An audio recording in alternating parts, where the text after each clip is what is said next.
Hello, you wonderful Godot people. In this video, we're going to look at queue-free and reload current scene, two really useful functions. Why are we doing that? Because right now, our game has a bug. Let's take a look at the bug and then figure out what we're going to do to fix them. Here I am in Godot, and when I run the game, everything looks good so far, right? So I can just type in any old nonsense, 1, 2, nothing, 4. So far, so good. But what happens if I type anything else? The game crashes. Why is the game crashing? Well, let's take a look at our error code. Invalid get index 5 on base array. And it's telling us it's happening on line 46. Let's go to line 46. Line 46, may I have, and then get this entry from the prompts array. And the error is telling us index 5. We have 1, 2, 3, 4 things in there. We are looking for the 5th. There is no 5th entry in this array. There's no 5th value. So what we need is some kind of logic in here to say, okay, do we want to keep adding things or do we want to change the functionality? Well, there's a couple of things we can do. The first thing I'm going to do is make sure that when we're telling the story, is story done, let's get rid of, and I'll go to 2D view, the line edit completely. Let's not let the player type anything, right? We're just going to remove it from the game. So if I go back in script and find a good place to put this, it's going to happen when we tell the story, but I'm not going to write the code in here. Instead, I'm going to make a new function called endGame. Why? Because ending the game and telling stories are two different things. So I want each function to do one thing, and that thing should be visible from reading the name, right? When you see the words tell story, that doesn't necessarily imply ending a game. So function end game. Now, the goal here is we want code that is basically readable by a human being. In fact, it should be as close to English as possible. Take a look at this function here. Check player word length. If is story done, tell story, else prompt player. That's very close to spoken English. I mean, there's some grammar mistakes in there, but you can actually read that logically. That's what we're going for. So what does endgame do? Well, the first thing that happens is it's going to remove the player text box. And I have a few options here. First, player text, which I've put in as an onReady variable, so I don't have to go get the node. Player text has a property we could use. We could use visible. How do I know that? If I go to player text and scroll down to the canvas item, it inherits this from canvas item, I can uncheck visible and it vanishes, right? So what I could do is I could, in the script, go visible equals false, and that will work. And to demonstrate that, 1, 2, 3, 4, and it's gone, right? However, it's still actually there. This is exactly the same as pressing this hidden button. The node still exists. I could also, as well as using the visible property, I could use a function, right? There's a function called hide. And if I open the documentation by pressing Control or holding Control and clicking on it, here's hide. The opposite of hide is show. And that's exactly the same as visible equals false, visible equals true. But I don't want to change the visibility because the node is still there. Instead, I want to get rid of it. I want to remove it from memory. If we're no longer using it in the game, there's no reason for it to be taking up resources. Now, in a game this small, sure, it makes no discernible difference. But it's a good habit to get into. Once something doesn't have to be in the game, take it out of the game. Queue-free means remove this from the memory. By the way, nice little touch. In Godot, we don't terminate processes, we free them. I really like that. It's not this, you are terminated. It's more like, run my beautiful player text node. You are free. Go be with your nodey people. It's a nice little touch. Okay, so now when I press play, it's going to look exactly the same. So some random gibberish and it vanishes. Quick little thing. I don't want the button zipping over to the left. So let's fix that while we're here. And to do that, by going to HBox container, and instead of alignment beginning, let's go alignment end. Now, we're not going to see any difference because right now it's filling up all the space. So it's going to look the same. But what that means is when we run the game, rather than calculating it from here, it's going to calculate it from the right. So words, it's badly spelt, gibberish, stuff, things, and it looks like the text box has vanished and the button never moved. Great. That's exactly what I want. Okay. But the button still works the same way. If I press the button at the end of the game, we're going to get the same crash, right? It's going to try and call things from prompts that don't exist. So let's change what the button does. To do that, I'm going to go into on texture button pressed, and I'm going to add a condition here.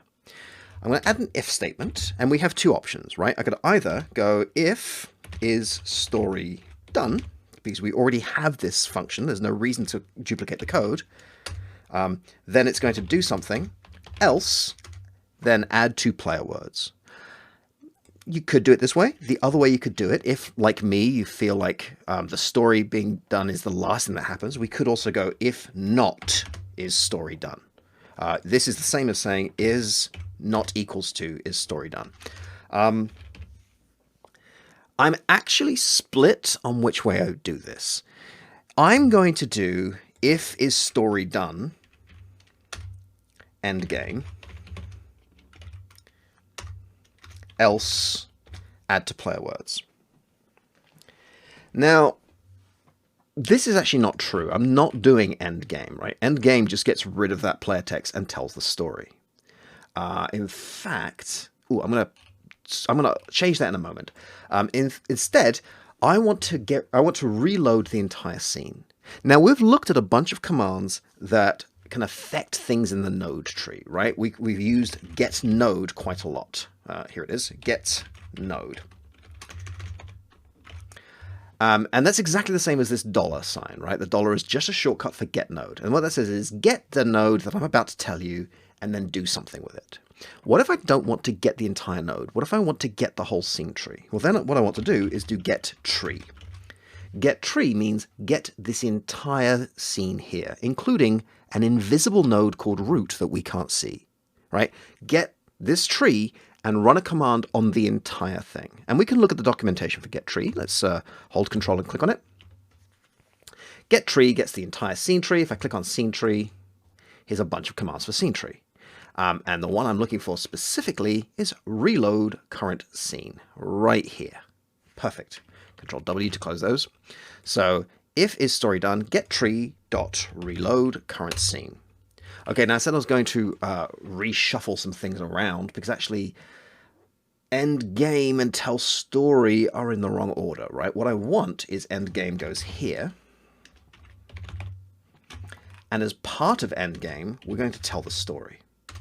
And that looks much better to me. Let's get rid of end game here because otherwise we're going to loop forever and ever and ever. And press play. Now this should work. Mr. Cabbages. May I have a noun microphone? Because I'm looking at my microphone. Because I'm talking to you. May I have an adverb? No. May I have an adjective? Pandalicious. That's not how you spell pandalicious. That's how you spell pandalicious. Once upon a time, someone called Mr. Cabbages, or Me Cabbages, ate a microphone-flavored sandwich which made him feel all no inside. It was a pandalicious day. The text box is gone. OK is here, and when I press it, we reload the game. Now, it says OK, and that's not quite what we want. So this brings me to this video's challenge. I would like you to relabel the button. Change the label next to the button to read something like again when we get to the end game condition. It doesn't have to say again, it can say once more, play again, uno mas, once more with feeling, whatever you want, right? Put your personality into this. But pause the video, change the label when the game is ended, and when you come back, I'll show you my solution. And welcome back. Okay, well, clearly what we're doing is going to be in end game, right? So I'm going to put it next to player text, and I want to use the label. Let's take a look here. Label is right here. So I'm going to use the $sign because we don't have an on-ready variable for it. No, that's pound, that's dollar. And I'm going to start typing label, and it'll autocomplete, so I don't have to go find it. I could also drag and drop it, that's fine. All right, so I'm going to do something with the label. Let's take a look at the label and get the property we want to change. It's the text property. You probably knew that already, but just to be sure, .text equals again. Awesome. And now when I press play and I type in some gibberish, the button says again. It's actually moved slightly, but I'm okay with that. One more small quality of life thing I want to change. When I press play, I want to start typing, but I can't. I have to grab the mouse and move it over here and do stuff, right? That's not ideal. That's just a little bit extra work. So on ready, I'm going to tell the player text node, which again, we've added here, And I'm going to use a focus that's part of, not focus, I'm going to use a function that's part of control. I'm going to use grab focus. So if I hold control and take a look at it, steal the focus from another control node and become the focus control. What does that mean? It means when I press play, I'm already there. Oh, that feels good. Okay, and that brings us to the end of this video. In this video, we've looked at how to free nodes from memory with QTree, how to use getTree functions, functions that are going to apply to the entire scene, and from that, how to reload a scene. Our game is actually functional at this point. Everything from here on in is going to be about scalability, about adding templates and more stories. So I think we're off to a really great start. How's your game looking? What did you use for the button? Are you using different controls? Is your game looking vastly different to mine? Did you customize the background and the font, or are you using this traditional blackboard look? Let me know. I'm really curious to find out how it's going. Meanwhile, excellent stuff, and I'll see you in the next video.